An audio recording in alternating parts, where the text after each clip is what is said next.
Growing up in Sudbury there, I guess we're a big time hockey town. And as a young kid, I don't think I knew that yet. I knew that my dad wasn't always involved with the sport. But when I went to my daycare, there was a lot of boys and girls there that played road hockey. And if you wanted to be a part of any game that was going on, or if you just wanted to make friends, chances are you were going to have to pick up a stick and take part. So that's exactly what I did. And I don't remember not playing, to be quite honest, and I don't remember not skating. I feel like my parents were good for that, getting my sister and myself on skates and teaching us like good Canadian kids. But yeah, that's where my love for hockey developed. And my babysitter, Shauna Cresswell, actually asked my dad if he would allow me to play hockey for her husband at the time's hockey team.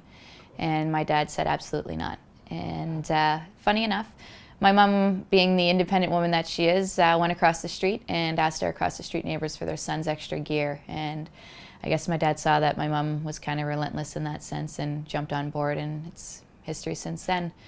I mean, growing up, I always dreamed of playing in the NHL with the Mario Lemieux or the Wayne Gretzky's, and there wasn't much girls hockey going on then. So in the 90s, when I found out that the girls were going to be playing in the Olympics, my dreams kind of shifted, and my role models did as well. I remember in the backyard, my dad used to always get me to shoot pucks. I had the choice to either wash the dishes or shoot the pucks, and obviously I'd run outside and start shooting pucks, but we were picking them up after I was done shooting them, and he kind of looked at me and he was like, you know, girls are going to be playing in the Olympics now for hockey. Is that something you think you might want to do? And I kind of thought about it, and literally the thought that went through my head was, well, do you want to play in the Olympics, or do you want to try and be drafted #1 overall and play with Wayne Gretzky? And I remember looking at my dad, I'm like, I think the Olympics would be pretty cool. And he was like, yeah, absolutely. So we'll start working towards that. And I remember having the opportunity to first throw on the Canadian jersey and it just being completely overwhelming, and sitting down in a stall and looking next to you and you have